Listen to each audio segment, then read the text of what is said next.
ଭାରତୀୟ ଜନତା ପାର୍ଟି ତରଫରୁ କାର୍ଯ୍ୟକର୍ତ୍ତା ବୈଠକ ଅନୁଷ୍ଠିତ। ଖଣ୍ଡପଡ଼ା ବ୍ଲକ ବନମାଳୀପୁର ପଞ୍ଚାୟତର ସୋମନାଥ ମନ୍ଦିର ପ୍ରାଙ୍ଗଣରେ ଭାରତୀୟ ଜନତା ପାର୍ଟି ତରଫରୁ ଏକ କାର୍ଯ୍ୟକର୍ତ୍ତା ବୈଠକ ଶୁକ୍ରବାର ସନ୍ଧ୍ୟାରେ ଅନୁଷ୍ଠିତ ହୋଇଯାଇଛି। ଏହି ବୈଠକରେ ଖଣ୍ଡପଡ଼ା ନିର୍ବାଚନ ମଣ୍ଡଳୀର ବିଜେପି ବିଧାୟକ ପ୍ରାର୍ଥୀ ଦୁଷ୍ମନ୍ତ କୁମାର ସ୍ୱାଇଁ, ସାଂସଦ ପ୍ରାର୍ଥୀ ଭର୍ତ୍ତୃହରି ମହତାବ, ଖଣ୍ଡପଡ଼ାର ପୂର୍ବତନ ବିଧାୟକ ସିଦ୍ଧାର୍ଥ ଶେଖର ସିଂ, ଜିଲ୍ଲା ପରିଷଦ ସଭ୍ୟା ଉଜ୍ଜଳ ମହାରଣା, ପ୍ରସନ୍ନ ଦାସ, ବିଧାନସଭା ସଂଯୋଜକ ପ୍ରକାଶ ବାହିନୀପତି, ଭାରତୀୟ ଜନତା ପାର୍ଟିର ବରିଷ୍ଠ ସଂଗଠକ ସୁକାନ୍ତ ବିଶ୍ୱାଳ, ବିକ୍ରମ କେଶରୀ ଦେଓ ଓ ଖଣ୍ଡପଡ଼ା ମଣ୍ଡଳର ସମସ୍ତ ପ୍ରତିନିଧି, ପଦାଧିକାରୀ ସମେତ ବହୁ ବରିଷ୍ଠ କାର୍ଯ୍ୟକର୍ତ୍ତାମାନେ ଯୋଗ ଦେଇଥିଲେ। ପ୍ରଥମେ ବିଧାୟକ ପ୍ରାର୍ଥୀ ଦୁଷ୍ମନ୍ତ କୁମାର ସ୍ୱାଇଁ ଏବଂ ସାଂସଦ ପ୍ରାର୍ଥୀ ଭର୍ତ୍ତୃହରି ମହତାବଙ୍କୁ ବାହାଡ଼ା ଛକ ନିକଟରୁ ଏକ ବିଶାଳ ଶୋଭାଯାତ୍ରାରେ ବୈଠକ ସ୍ଥଳକୁ ପାଛୋଟି ଆଣିଥିଲେ। ପରେ ପରେ ଅତିଥିମାନଙ୍କୁ ମଞ୍ଚ ଉପରକୁ ସ୍ୱାଗତ କରାଯାଇଥିଲା। ମଞ୍ଚାସୀନ ଅତିଥିମାନେ ଜଗନ୍ନାଥଙ୍କୁ ପୁଷ୍ପମାଲ୍ୟ ଅର୍ପଣ କରି ଦୀପ ପ୍ରଜ୍ୱଳନ କରିଥିଲେ। ପରେ ଜାତୀୟ ସଙ୍ଗୀତ ଗାନ କରାଯାଇଥିଲା। ଉକ୍ତ ବୈଠକରେ ଦଳକୁ ତୃଣମୂଳ ସ୍ତରରେ ସକ୍ରିୟ କରିବା ପାଇଁ ଆଲୋଚନା କରିବା ସହିତ ଆଗାମୀ ନିର୍ବାଚନରେ ବିଧାୟକ ପ୍ରାର୍ଥୀ ଦୁଷ୍ମନ୍ତ କୁମାର ସ୍ୱାଇଁ ଏବଂ ସାଂସଦ ପ୍ରାର୍ଥୀ ଭର୍ତ୍ତୃହରି ମହତାବଙ୍କୁ ବିପୁଳ ସଂଖ୍ୟାରେ ବିଜୟୀ କରିବା ପାଇଁ ବୈଠକରେ ରଣନୀତି ପ୍ରସ୍ତୁତ କରାଯାଇଥିଲା। ଶେଷରେ ସଞ୍ଜୟ ଦାସ ଧନ୍ୟବାଦ ଅର୍ପଣ କରିଥିଲେ। ଏହି ବୈଠକରେ 2000ରୁ ଉର୍ଦ୍ଧ୍ୱ କର୍ମୀ ଯୋଗ ଦେଇଥିଲେ। ଏବେ ଜନସମ୍ପର୍କ ଆରମ୍ଭ ହେଲା। ଆମର ଗତକାଲି ପ୍ରାଦେଶିକ ସ୍ତରରେ ଯେଉଁ ସଭା ହେଇଥିଲା, ଗୃହମନ୍ତ୍ରୀ ଅମିତ ଶାହ ଆସିକି ଉଦ୍ବୋଧନ ଦେଇକି ଯାଇଛନ୍ତି। ବର୍ତ୍ତମାନ ପ୍ରତ୍ୟେକ ନିର୍ବାଚନ ମଣ୍ଡଳୀରେ କର୍ମୀ ସମ୍ମିଳନୀ ବା କର୍ମକର୍ତ୍ତା ସମ୍ମିଳନୀ ଆରମ୍ଭ ହେଲା ଆଜିଠୁ। ଏବଂ ଏଠି ଗୋଟିଏ ଦୁଇଟି କଥା ମୁଖ୍ୟତଃ କୁହାଯାଉଛି ଯେ ପ୍ରତ୍ୟେକ ଘର ସହିତ ଆମେ ସମ୍ପର୍କ ସ୍ଥାପନ କରିବା।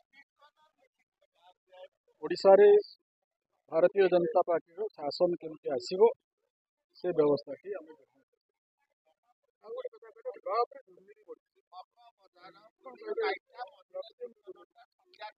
ଦୁର୍ନୀତି ବଢ଼ିବା ପଛରେ ଗୋଟିଏ ମୁଖ୍ୟ କାରଣ ହେଉଛି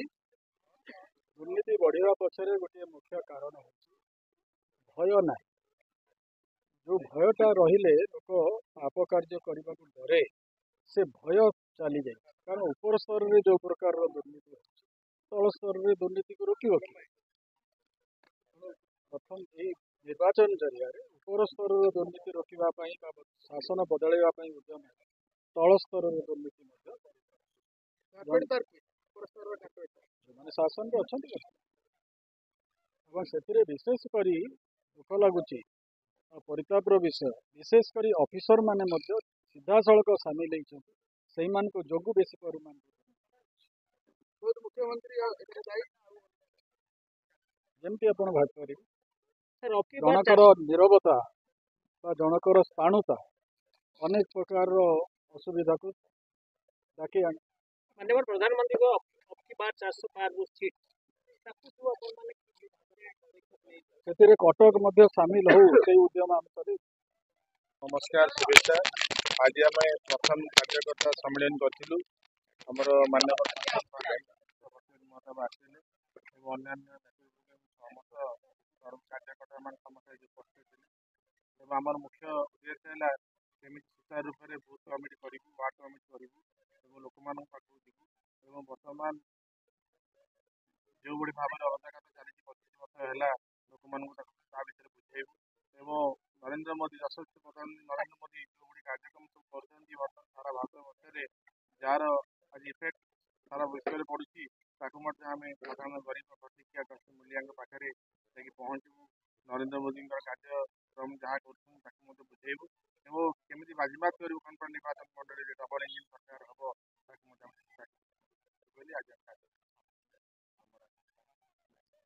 खंडपड़ार मुख्य मुद्दा कौन नहीं आपण मैंने जानते बारंबार कही खंडपड़ा 25 वर्ष देखुं प्रत्येक गाँ गहली गला मैंने पानी ना हाहाकार बढ़ी पानी थोपाड़े पानी लोक मैंने जाऊँ 5 किलोमीटर 6 किलोमीटर चलिकी जाऊँ माँ माउसी मैंने पानी धरिकी आस कौन कह अन्य चाष तो पानी जमा ना चलती मत कह पड़ो चलू आगामी दिन में मुझे कथा विषय। बर्तमान आमर आज कार्यकर्ता सम्मेलन था। ଯେ ସମସ୍ତେ କେମିତି ଲାଗିଯାଆନ୍ତୁ, ଏ ଡବଲ ଇଞ୍ଜିନ ସରକାର ହବ। ସମସ୍ତେ ଚେଷ୍ଟା କରନ୍ତୁ, ଆପଣମାନେ ମଧ୍ୟ ଆମକୁ ଟିକେ ସହଯୋଗ କରନ୍ତୁ। ଏଇଭଳି ସହଯୋଗ କଲେ ଆମେ ଆପଣମାନଙ୍କ ମାଧ୍ୟମରେ ଆମ ପ୍ରଚାର କାର୍ଯ୍ୟକ୍ରମ ମଧ୍ୟ ଆଗେଇ ଆଉ ଗୋଟେ question